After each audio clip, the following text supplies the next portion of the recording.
Well, I am so thrilled today because we are welcoming back my very favorite guest, Mark Robert Waldman, who is wonderful. I've read his books. Here's two of them that I love. This one I especially love because it has to do with conflict resolution. Words can change your brain.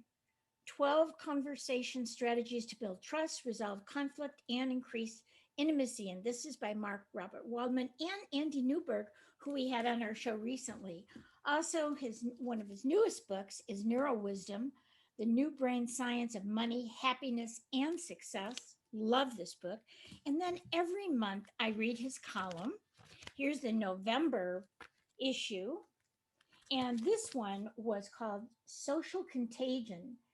All right, anxiety or serenity. And so we're going to talk a little bit about that, but we're also going to be talking about some other very new, exciting things. So let me tell you a little bit about Mark's background. He has written 14 books. He is a neuroscience researcher. He's a professor.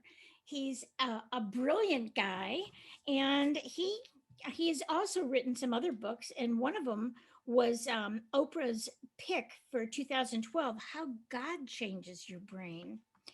So he's created the neuro leadership course for business at Loyola Marymount University, and he's been quoted in the Washington Post, the New York Times, Forbes, Oprah Magazine. He's been on PBS. He had his own TEDx, a couple of them, I think. And he has just been on so many radio and TV shows. You can find out more about him. We link to his website at conflicthealing.com and also at markrobertwaldman.com.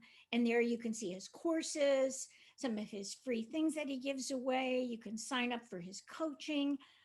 He's just an amazing guy. So you can read more about him. We have a long bio on our website, but I want to get into the nitty gritty and talk to him and welcome him back. Thanks, Mark, so much for coming back on the show. I'm delighted to be here, and I loved listening to all my credentials. Every time you do this, it gets longer and longer and longer, and then extends all the way from reality out into fantasy land, but I'm okay with that. Yeah. Before we get into some of the new stuff that's going on, I really want to just talk for a few minutes about this article that you wrote about social contagion, about anger being contagious and all that. And we've seen a lot of that in the months before the election that's coming up. So could you just kind of talk to that and what that all means? And can we at least have some hope about that social contagion? Yeah, well, here's the interesting thing about social contagion. There are two parts of our brain that are part of our social brain network, and they're tied very deeply to observing other people's faces and to listening to their tone of voice. So if I'm just going, whatever, it'll be a little bit confusing to your brain. I mean, yes, you'll probably have a negative reaction to it. But if I speak a little warmer and a little slower, and if on my face I maintain a beautiful half smile and a softness around the muscles around my eyes, your brain will neurologically begin to mirror different parts of what's going on in my brain to create that tone of voice and to create that facial expression. So we like to call that neural resonance. And that's what social contagion is. So the more closely you pay attention to what your partner is saying, what your kid is doing. And here's the bad part: when you're listening to the news, Yes. your brain is also creating an emotional sense of what's going on with those other people. But nowadays, you turn on the news and it's like, oh my God, the pandemic is hitting, and and more people are dying, and more people are dying, whatever else. And just the tone of my voice and me doing this, and how horrible it is, and with all of those pictures of people lying in coffins out in the middle of the street, and all of that. Well, your brain is doing the same thing with that that it does when you go to a movie house and you watch a horror film. And I'm always amazed at how somebody can always go boo, and, and you jump. So again, what those parts of your brain is doing is creating an internal reality of whatever it is that you're looking at, even if what you're looking at is totally make believe. So now we can get into a sense of what political rhetoric is too, or the preacher who is screaming yell and yelling hell and brimstone from Right. the pulpit, or the political person who is simply saying everything is all going to garbage, or somebody else is saying everything is doing wonderful and hope is right around the corner.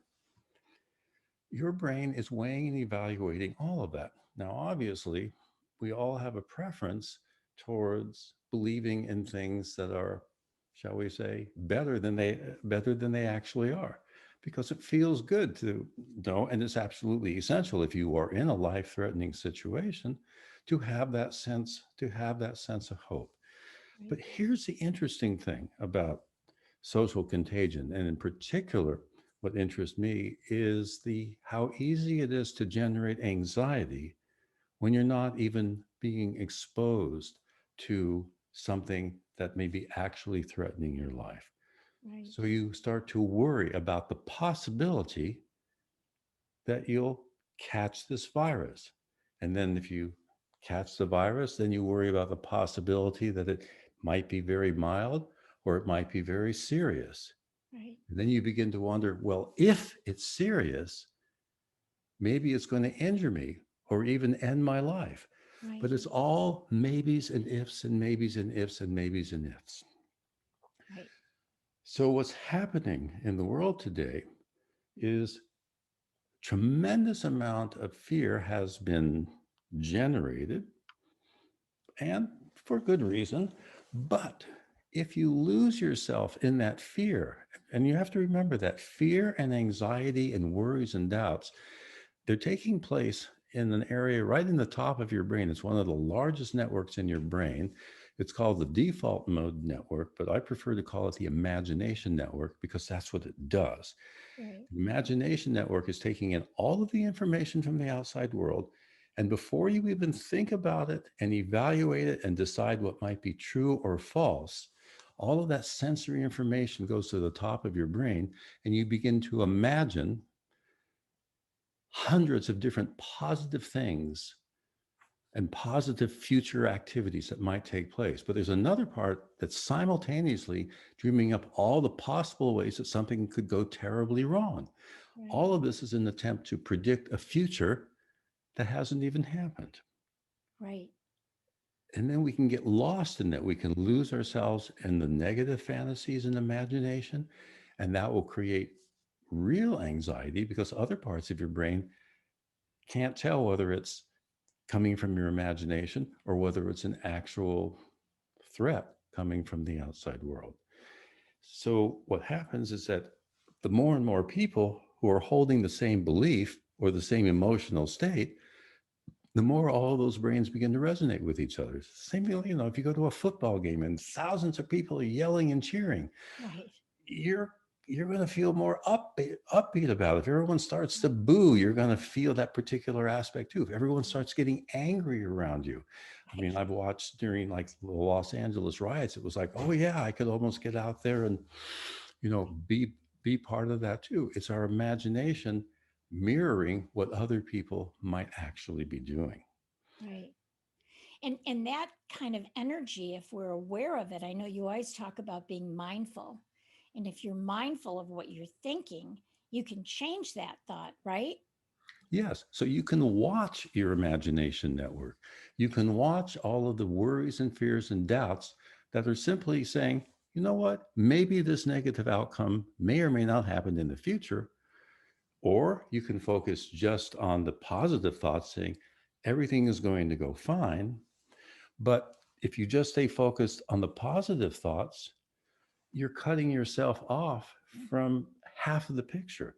So if you relax and just mindfully sit back and watch the positive and negative thoughts and feelings that are going on, and they're going on about 30 times faster than you can even put into words to Right. capture consciously. But you can sit back and catch glimmers of that going on as you watch all of your anxiety, as you watch all of your narcissistic optimism. You begin to see that you're not your worries, fears, and doubts. There is you watching the processes of worrying about what could go wrong and hoping what might could go right. And then you can use that information to plan a strategy to achieve in the world the goals you really want. Right. And I know you talk about the chemicals that are created in our brain, like dopamine is like when we're happy, when things are good. But there's also like cortisol and bad stuff that happens when we're constantly negative too, right? And that kind of depletes our whole immune system. So, Well, right, cortisol gets a bad name. Cortisol is necessary. at If you times. don't have cortisol moving through you, you're not going to have enough stress to get out of your chair and to carry out an action. Right, So right, we're talking about too much cortisol. right, We're right. talking about too much anxiety. We're Too talking much about adrenaline. Right, right, correct. right, And too much dopamine will kind of motivate you to. I mean, that's basically the addiction neurochemical in your brain right, too. right. And so people who fall in love all the time and just are obsessed with that, they may actually have too much dopamine flowing through them. But Mhm. somebody who might be kind of lethargic and depressed, sure, it could be them just becoming so overwhelmed by their imagination that they give up, but it might also be that they have a dopamine depletion. Right. And so there's a lot of things to play around with on this, but it's cool that you can just use your mind Mm, simply by observing what your thoughts are doing, what your imagination doing, what all those different feelings are. If you just sit back and observe them, that actually creates an ideal balance between three or four of the main key brain networks that are essential for maintaining psychological health. right. So if we're talking about the pandemic, if I'm constantly worried, that's not going to help me. But if I have that balance of I can eat healthy, I can take my supplements, I can do all these things, and I'm not going to think about the worst. I'm only going to do what I need to do to take care of myself, Right. right? So we're talking about all of this, and that means we're using our executive network, which are those two little tiny areas right above and behind your eyes. That's what's thinking and planning and weighing and evaluating. But I want to give you and everybody an experience of Oh, I love how it. those different brain networks work. Let's do an exercise. I love it. So here's all I want you to do, everyone. Just kind of close your eyes, but don't do this if you're driving. Right. There is some evidence showing that that could be hazardous to your health. And that's your imagination network thinking of what might happen. Just close your eyes and begin to just observe and think about and imagine all of the terrible things that are happening to different people around the world. Mm, But don't try to push away the discomfort or the sadness or the kind of maybe a little bit of shakiness that you have. mm. Sit there and just kind of watch all of that negativity going on. And now, what I want you to do, I want you to do a couple of yawns, and I want you to pay attention to how that yawning feels. Because yawning is a thermoregulatory mechanism that turns off excessive activity in your imagination center. So, two or three mindful yawns. And then, if you yawn and just pay attention to how that yawn feels, and you pull yourself into the present moment, and maybe even take your fingertips and gently stroke your hands with them or run them very gently over your face, wherever in the most pleasurable way possible. Immerse yourself fully in that sense of pleasure. In this moment, you'll notice that whatever anxiety that was being raised from the negative, from thinking about the real awful stuff that's happening in the world, you've gone from the negative side of what's really happening to the positive side that's happening in the present moment. Here's what I want you to do now. I want you to continue to yawn and stretch and twist and move and use your hands in particular to do something really pleasurable as you allow and observe all of the negative thoughts about this pandemic to move through you. As long as you keep going back and forth and you don't lose sense of that pleasurable sense of your body that's happening right now, you can begin to watch how your mind worries about it. And so, as I'm doing this, it's a little hard for me to think about the pandemic, but I'm thinking about a friend of mine who has Parkinson's, and he's much more vulnerable to what's going on. And that brings up a sense of sadness. But now I just pull myself back to the sensations in my body. Try it too. Think about something that would normally cause you a tremendous amount of worry or concern. Your child getting ill, your partner getting sick. But just spend a few seconds feeling that and then bring yourself back to your own present body, stretching, yawning, stroking your hands or arms or face.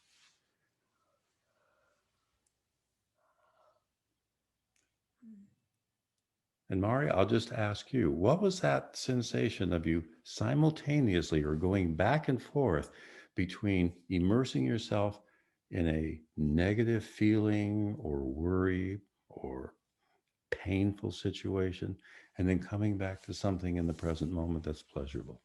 What was it like to go back and I forth? felt like an ease in my solar plexus. Like when I was thinking about the pandemic and bad things in my heart and in my solar plexus, I felt tight. And then as I did the yawning and, you know, gently rubbing my arms and just getting into my body, then I felt this release, this calm And, in my chest and in my and then what happens now when you go back to the negative things that are happening?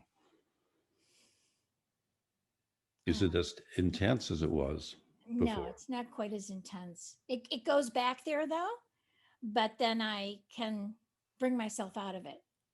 Yeah, So if you go back and forth, it's going to lose its intensity. right, The intensity is caused by you simply allowing other parts of your brain to assume that your imagination is actually happening. mm, hmm, But we are actually in the present moment right now. right, If you stay in that present moment, and this is why I don't watch the news on TV because it's not really news. Most of the time, it's more opinions about what's going on and right, very passionate opinions. And it's very difficult, if not impossible, if you're an empathetic person, to be pulled into the emotions that are being displayed by the person on the television. I right, read my news instead at night. I look at what the headlines are and I can skim it because when you're reading a paper, you'll find that you're not getting your emotional buttons pushed because you're not hearing the tone of voice right, from the commentator. You're not seeing all of the facial expressions from people who are deeply, suffering and in pain. And by consciously going back and forth between being in this present moment, calm, serene, the yawning will always slow down yep, excessive emotional states.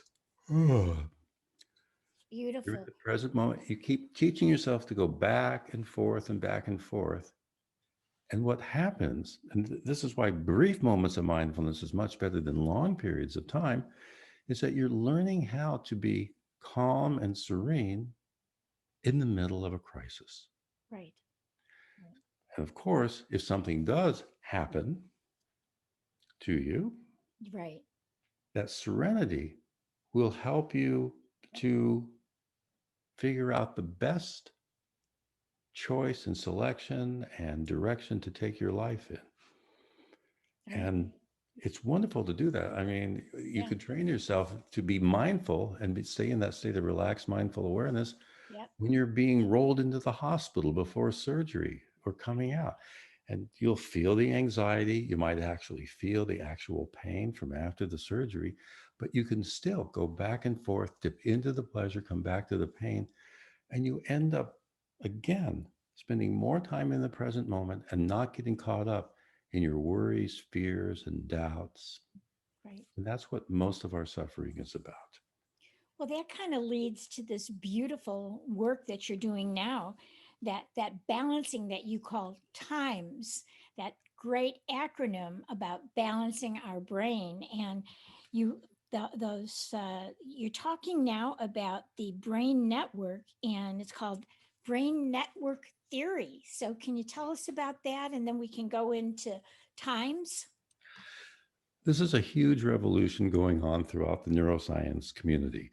We're no longer talking about parts of the brain. So if I was speaking about being consciously focused and being attentive to a task, in the past, we would talk about how your dorsolateral prefrontal cortex is interacting with your parietal lobe to visualize what it is that you are doing, to stimulate different aspects of your nucleus accumbens and anterior cingulate and insula to carry it out. And you go ahead, Mari. Tell me how many of those words you remember. Parietal lobe, prefrontal cortex. Yeah. Then I was thinking about, people think about the amygdala, that whole limbic system as well. If I'm going to get crazy or angry or fearful, it's going to be there. But now you have these systems going on. So let's talk about those systems. It's Right. fascinating. And by the way, one of the big urban myths is that the amygdala is the fear center in your brain. It is not. Oh. It is the part of your brain that helps to decide what is valuable to pay attention to. And working with your hippocampus, it's what creates your memories, Mm-hmm. negative memories and positive memories. So it's a brand new thing. But if I'm talking about emotions, each emotion that we have, not the ones we think about, but the things like rage, genuine fear, grief when we lose somebody. And my two favorite emotions, this is from Panksepp's work, which is, you know, curiosity, seeking, motivation, and playfulness. Yeah. That playfulness is a key part of developing our social brain in all mammals and all humans. So that's the other thing you can do too. You can play with all of the information coming into you about anxiety, about this pandemic, about your desires, and about your fears. Approach it playfully and mindfully as you stay deeply relaxed and just be aware of how those different thoughts and feelings move through you. So here's your new brain science. Now, the terms, some of them I've kind of altered a little bit because we created a map. There's about five of them that that pretty much govern most of our daily life, and that we can actually have a conscious sense of what's going on. There are the emotional networks in our brain, the things that just are motivating us to do something.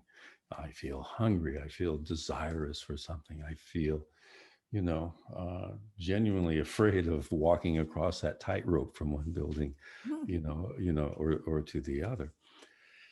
And there is the memory network as well. We can't really feel our memories. We can only recall them and partially visualize, but our memories are going on all the time. Most of our brain is dealing with it. Our imagination network is that huge part on the top of our brain.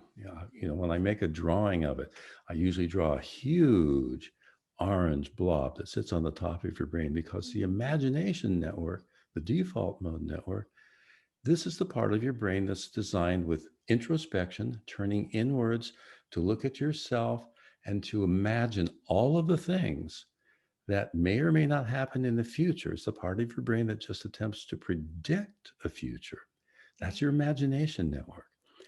It's huge. It goes on all the time. The moment you close your eyes and relax, or you begin to fall asleep, you'll notice that your mind wanders away into that kind of daydreaming like state. Right. Right. That imagination network is essential for keeping, a healthy balance. Then if you open up your eyes and you pay attention to anything in the room, even your hand, or you want to pick up a pen, or you want to pick up a glass of water mindfully and to be aware of it and drink it, You've turned off your imagination network and you've turned on your executive network, which I prefer to call the thinking network. Okay. This is where your thinking goes on. This is where your conscious mental states are going on, where you plan. And you're supposed to go back and forth throughout the day, 50% of the time, back and forth between thinking and imagining, thinking and imagining. When you have highly focused attention, you use up all the neurochemicals necessary to focus. So you have to go into that imaginative, creative, mind wandering state. And that allow the glial cells to float around and recirculate those neurochemicals so that you can focus again on your next task. If, Otherwise, you get burnt out, right? yeah. If you spend too much time just paying focused attention all the time, you will get burnt out. But if you spend too much time in that daydreaming imagination like state, Won't get well, anything done. well, it's kind of fun, I'm just, but but you won't get any work done at Right. all. And remember, in that imagination, part of it's negative. So you can get lost in that. If you get lost in it for too long, that anxiety will turn into depression. And your Right. depression is another way of turning off your imagination network, but you've turned off half the functioning of your brain. Right. So So we have T for thinking. T for thinking, no, T for No, thinking, I for I. imagination, Yes. M M. is the motivation center of your brain. That's where that dopamine is released to wake you up, to have you pay attention to everything. That's what turns on the imagination that you can then think about. The M is going to, that's your motivation, TIM. E are all of your emotions, the things, the deep emotional senses of simply, pleasure, desire, movement. That put together, you have these three, that's TIME, time, thinking, imagination, motivation, and emotion. But there's Yes. another part of your brain, and it's the last part of your brain to develop. It develops usually in your 30s, called the salience network.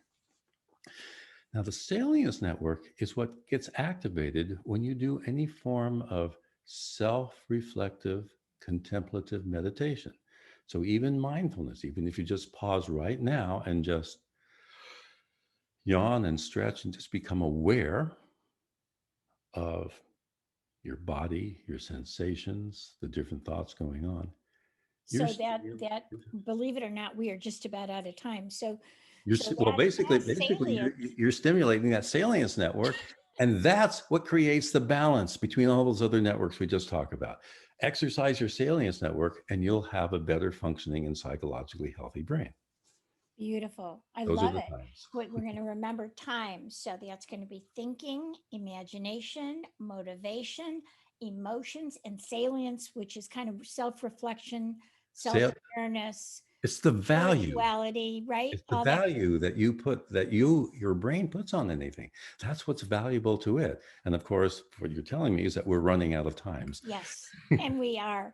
So, Mark, I want people to go and uh, go to your website, Mark Robert Waldman, and you have so many things on there, so many wonderful ebooks and books and everything. We will definitely have you back again. Thank you so much for your wisdom, your brilliance, and being such a great mentor for me. I'm so grateful.